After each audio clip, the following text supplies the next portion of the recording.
Hello everyone, welcome to the Tucson Improv Comedy Show, stand-up comedy happening tonight. We have two great comedians showing up to the stage.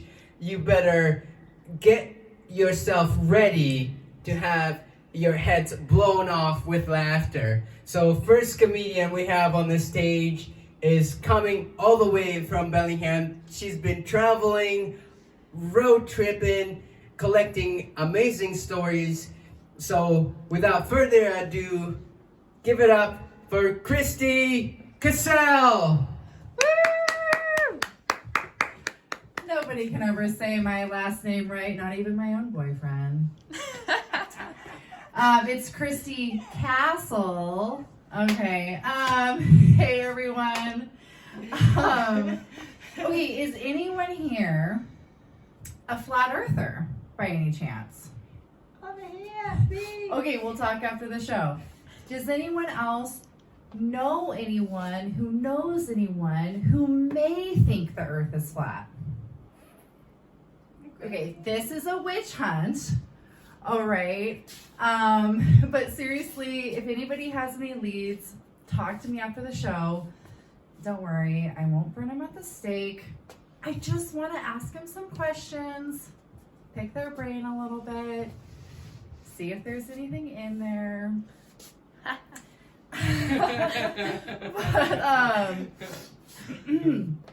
But I mean, clearly we're devolving as a species, but I still have this need to study these people that think we're all globetards.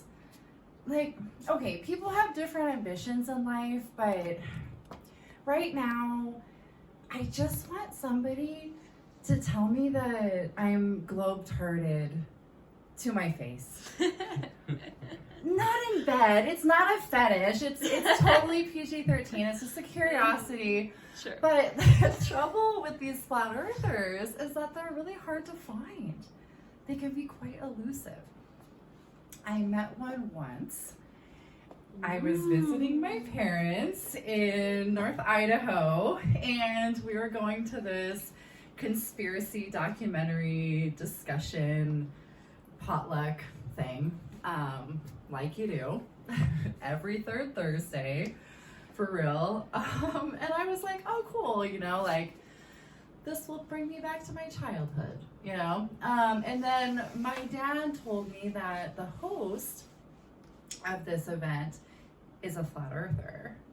And so my enthusiasm went from like vague nostalgia for my like weird childhood to like full-blown like excited conspiracy tourist. I'm like, yes, like I have questions. I'm so stoked. So we go to this potluck, and it starts out by everyone introducing their food that they brought and how local and organic and gluten-free and vegetarian it is. And I'm like, I don't know, like maybe not what you would expect from the conspiracy crowd. Like, I was surprised. I was thinking more like meatloaf. But it makes sense because they're paranoid, right? They're conspiracy people. So we're sitting around eating this perfect food, and I finally get my opportunity to talk to the flat earther. Okay, I feel bad just like keep calling him the flat earther. So I'm gonna call him Tom. That's not his real name. But, you know, privacy is really important to these folks. So I'm like, Tom, how can you believe the earth is flat when and he cuts me off. He's like, who told you that? And I was like, my dad. And like my dad's sitting like right over here, like lip sealed. And for a second I'm like, am I in trouble? Like, is my dad in trouble? Like, this is weird. But then Tom whispers, well, I've been looking into it, but I'm a significant public figure in the 9/11 truth movement, and I can't be discredited, so we can't talk about it here. It's like, shit, man. Like, I was so close, guys. Like, I was in the belly of the beast. I was in the home of a flat earther. And you didn't want to talk about it. Oh. I know, right? And I really wanted to ask him, like, okay, Tom, how can you believe the earth is flat when we're about to watch a documentary about aliens in deep space and everything in space is round? Like, where do you think we are? Like, are we in space? Like, where are we, Tom? Like me and Tom, we're gonna go deep.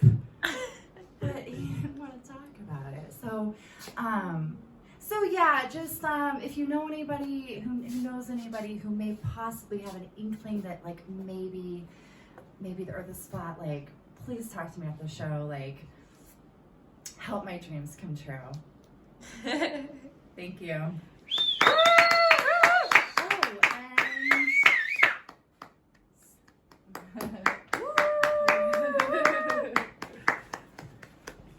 Give it up once more for Christy Castle. Of course, I know how her last name is pronounced.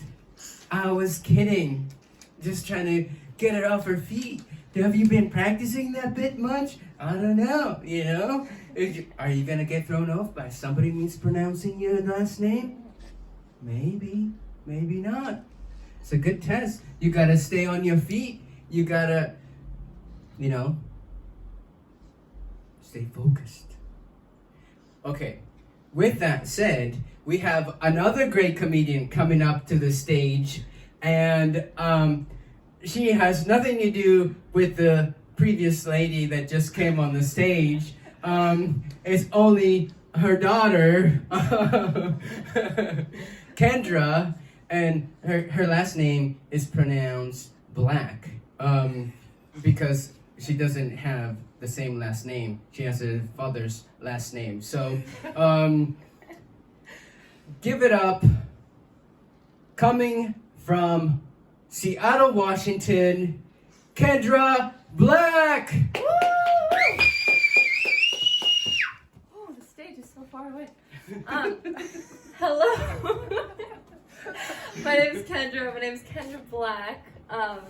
My mom's friend, when I was about to be born, said I should be Kendra Blackcastle because, you know, my mom's last name is Castle, or Bones Blackcastle. But I guess that wasn't professional enough or something. So I'm Kendra Christine Black, which is very, very prestigious sounding. So, hello. How you guys doing tonight? Doing great, yeah! I love this energy we got here. Yeah! I'm a little nervous because I've never done stand-up before, so it's very exciting. It's happening. My mom really wanted me to do this, but like, I normally just make fun of her, so I don't really know what I'm supposed to do now. She's right there. Hi, Mom. So we'll see how this goes. I'm 17, and I feel like the bar is like really low for teenagers lately. Like, I mean, teenagers have always sucked. Like, we've always been jerks. Every generation, you know. But I feel like Gen Z is like particularly bad. Like, I'm not a super nice person, but, you know, I like to say hi to people, make conversation, you know. So, like, I'm at my friend's house, I say hi to their parents, I'm like, hey, how's it going, what's up, you know. Apparently that's all you have to do, because pretty soon I'm, like, getting a call from, like, my dad's getting a call from some random mom. She's like, oh my gosh, your daughter Kendra, she's such an angel. She's such a great conversationalist, you know. She's so good. She's gonna do great things. You raised her so well. She's so polite. And like, my dad's like, what'd you do? I'm like, I said hi. Like, thanks for raising me well. I don't know. Meanwhile, my friends are like, Mom, you didn't cut the crust off the pizza. I'm like, dude, you're 18. Like, eat your fucking food. Like, you're gonna go to college next year, like, crying over a jar of peanut butter. Like, I miss my mom and I love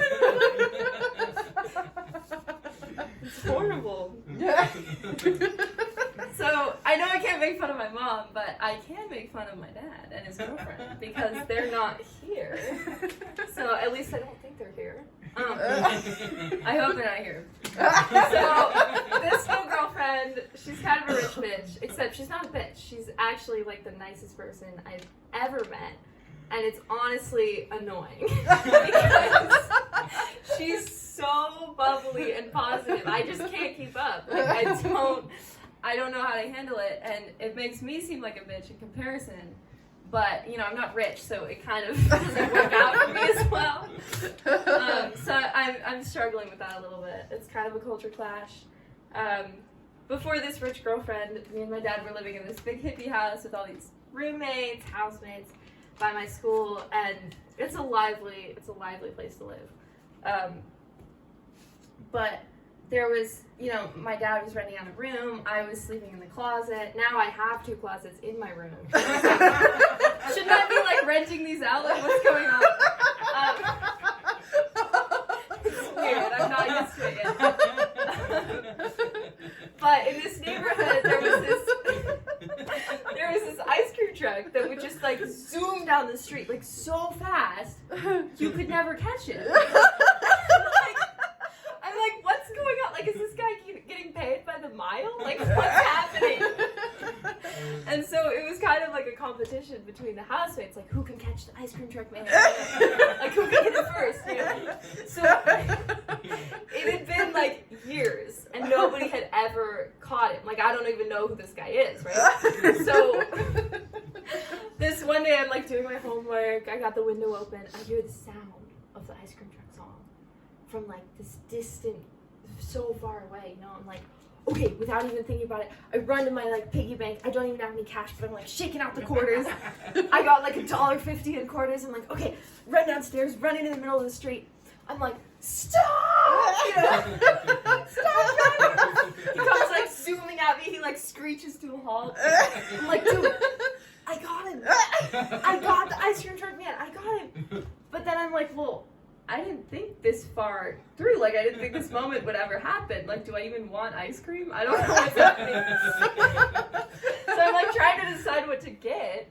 And like, I didn't think I'd ever hear this song for more than 2 seconds. It's really annoying. So I'm like standing there, like taking my time, trying to figure out what to get.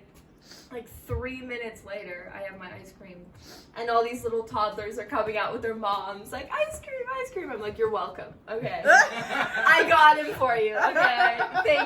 Thank me.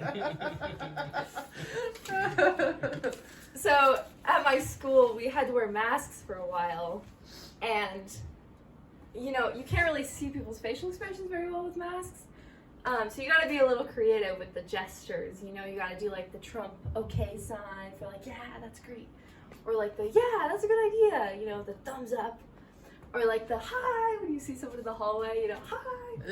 You gotta be really expressive, you know? So, I mean, we don't wear masks anymore, but I still do those things. So now I'm just kind of a dork. I'm like a mix between like a 5-year-old and like a Trump supporter in Seattle and like an enthusiastic soccer dad. Like, yeah, it's really great for communication, but I'm just kind of dorky. But that's okay. That's okay. I think that's all I got. Thanks, everyone. Yeah, nice. Give it up once more for our comedians tonight. We had Kendra in the house and Christy. Woo-hoo! Thank you, everybody, for coming to the show tonight. Hope you have a wonderful night. And stay funny, stay alive, and do what you love. Stay in the left. Thank you again. Stay in the